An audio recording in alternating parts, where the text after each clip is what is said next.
Hello friends, तो आज हम लोग पढ़ाएंगे आपको कि भारत को तीसरी दुनिया क्यों कहा जाता है। भारत को तीसरी दुनिया क्यों कहा जाता है, तो मैं आपकी जानकारी के लिए बता दूं, सिर्फ भारत को तीसरी दुनिया ही नहीं कहा जाता है। तीसरी दुनिया में 4 देश थे: इंडोनेशिया, मिस्र, इंडिया एंड यूगोस्लाविया थे। तो अब मैं आपको बताता हूँ इसे क्यों कहा जाता था। जब हमारा प्रथम विश्व युद्ध हुआ 1914 से 1919 तक हुआ, तो सभी देशों ने मिलकर एक लीग ऑफ नेशंस पार्टी बनाई कि जिससे दोबारा विश्व युद्ध ना हो सके।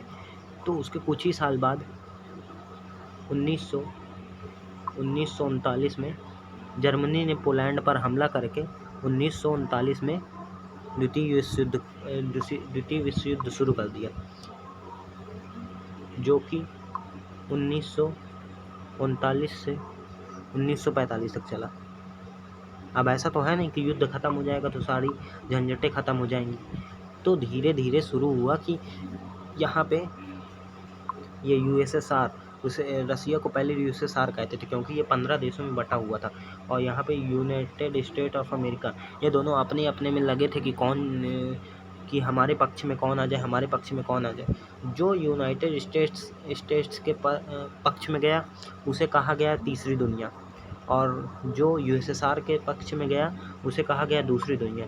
अब उस समय 1945 का तो एज ऐसी थी कि जहाँ पे भारत आज़ाद भी नहीं हुआ था, तो ऐसा कहा गया कि भारत के पास ना टेक्नोलॉजी है, ना उतनी ज़्यादा आर्मी है।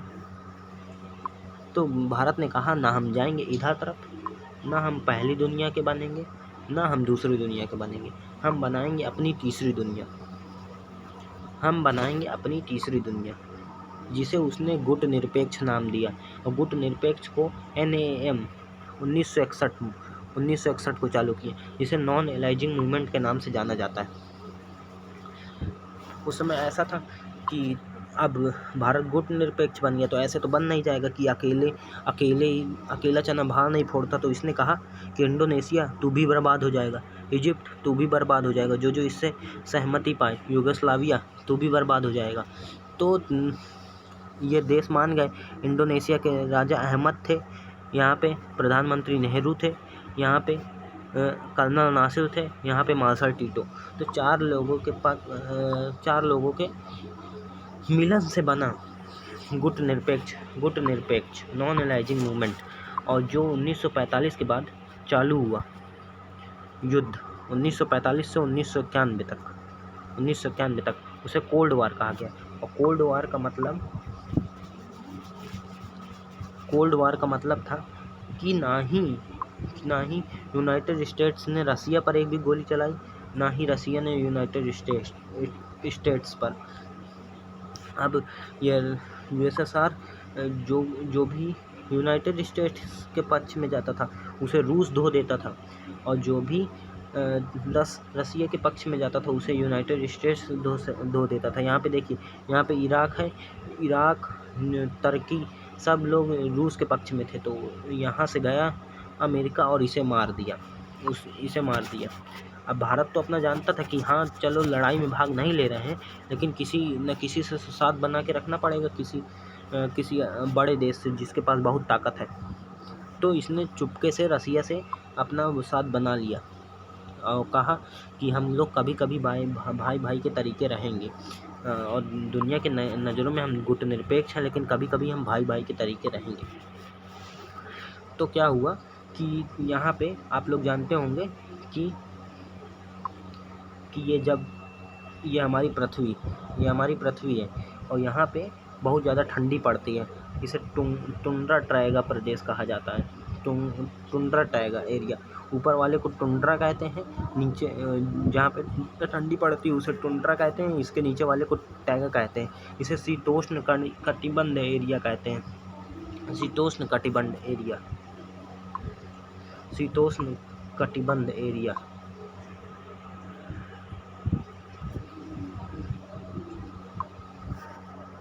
शीतोष्ण कटिबंध एरिया कहते हैं। तो देखिए आप, अब यहाँ तक कहानी हो चुकी थी। तो ये देखिए यहाँ पे शीतोष्ण कटिबंध एरिया है, यहाँ पे शीतोष्ण कटिबंध एरिया। तो ऊपर रूस में ठंडी के समय में यहाँ पे खूब बर्फ़ जम जाती थी। तो अगर देखिए अगर जाना होगा किसी से लड़ाई करना होगा तो एयरफोर्स जाएगी तो थक जाएगी और रुपया बहुत ज़्यादा लगेगा। तो वो एयरफोर्स से नहीं गई। आर्मी वाले तो 3-4 महीने लगा ही देंगे पहुँचने में ही, जब मार धाड़ होगी। तो इसने नेवी से जाते थे, क्योंकि नेवी जिसका मजबूत होता है वही राज्य सबसे मजबूत होता है।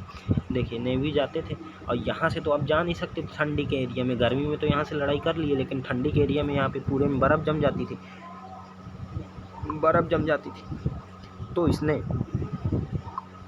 तो इसने यहाँ से बहु कुछ आया गया, बहु मार खाया ये अमेरिका से। अब फिर इसने कहा ये अमेरिका ने सोचा कि अब ठंडी में तो ये रूस इधर ही तरफ से आएगा। तो इसने चुप्पे से श्रीलंका से साथ बना लिया। श्रीलंका से चुप्पे से साथ बना लिया और उसे खूब रुपया दिया, खूब वहाँ पे विकास कराया। और नीचे वाला कहा, ए श्रीलंका, हमें ये नीचे का अपना बंदरगाह हम्बन टोटा दे दो। हमें यहाँ पे कोई रेडिएशन टर्मिनेटर लगाना है। तो अब श्रीलंका को इतना विकास कर दिया था, श्रीलंका ने कहा ले भाई, भाड़ा भी देगा तू, बढ़िया। वो ले लिया और यहाँ पे बना लिया। अब रसिया की बारी आई, तो रसिया ने कहा भारत से, इंदिरा गांधी के समय में कहा, ए भारत, आज तू मेरी जान बचा ले, हम तेरी ज़िंदगी भर जान बचाएंगे। तो भारत मान गया, क्योंकि अगर लॉन्ग टर्म में देखा जाए तो यहाँ पे ये भारत के लिए भी नुकसानदायी था, क्योंकि ये भारत गुट निरपेक्ष में था और अमेरिका भी इसके ऊपर हमला कर सकता था। तो इसने यहाँ से अपने LTT घुसा दिए यहाँ पे श्रीलंका में LTT घुसा दिए, liberation tiger of Tamil Eelam. तो यहाँ पे श्रीलंका में ऊपर की तरफ एक प्रभाकरम नाम का आदमी था। प्रभाकरम, आप नक्सली लोगों को जानते होंगे ना, नक्सली लोग सिर्फ बंदूक लेके चलते थे, और ये प्रभाकरम अपनी एयरफोर्स आर्मी लेके चलता था श्रीलंका में। यहाँ पे तमिल एलम घुसा दिए। प्रभाकरम नाम का आदमी था और इसने पूरा श्रीलंका आधे से ज़्यादा अपने बस में ले लिया। यहाँ पे खूब मारा, 6 लाख आदमियों को मार डाला। और फिर श्रीलंका ने भारत से पूछा, भाई क्या है तेरे को, क्या है तेरे को, क्या चाहिए? तो कह रहा है यहाँ से अमेरिका को भगाओ। तो श्रीलंका वालों ने कहा, ए भाई तू यहाँ से भाग जा अमेरिका, नहीं तो ये मुझे मार डालेगा। और फिर जब यहाँ से अमेरिका चला गया तो LTTE वालों को भारत वालों ने मार डाला। अब LTTE वालों ने सोचा कि हमारे साथ तो धोखा हुआ है, तो राजीव गांधी को बम से उड़ाने का सोचा गया। और एक यहाँ पे नेवी में जब जाते हैं तो आपको एक सलामी देनी होती, तो सलामी देते समय एक आदमी ने राजीव गांधी के बहुत तेज मारा सिर में। और फिर एक बार एक औरत आई और राजीव गांधी के पैर छूने के करी और बम रख के राजीव गांधी को उड़ा दिया गया और LTTE का बदला पूरा हो गया। अब रूस खुश हो गया भारत से, कह रहा है अब कभी भी तुम्हें हमारी ज़रूरत पड़े तो हमें याद करना। और आप ही बताइए रूस साथ देता है या नहीं भारत का। अब यूनाइटेड स्टेट्स नेपाल पे नज़र घुमाया, क्योंकि यहाँ की ऐसी जलवायु थी, नेपाल की ऐसी जलवायु है कि वहाँ के आदमियों की आँख जल्दी बहुत ख़राब हो जाती। तो यहाँ से अमेरिका ने अपने बहुत अच्छे डॉक्टर नेपाल में भेजे और खूब विकास कराया, स्कूल बनवाए, सड़क बनवाई, खूब बनाया। और कहा ए नेपाल, हमें यहाँ पे वो दे दो, हमें यहाँ पे रहने की जगह दे दो। तो इसने यहाँ पे ये बनवा लिए। और चाइना से इस समय तो अमेरिका की लड़ाई थी ही, और वहाँ का जो सभापति था वो माओ सूता था, माओ सूता। तो चीन जो है वो इतिहास से बहुत सीखता है कि यहाँ से इसने एलटीटी घुसा दिया था, तो इधर तरफ इसने नेपाल में माओवादी घुसा दिया, माओवादी घुसा दिया। और माओवादी ने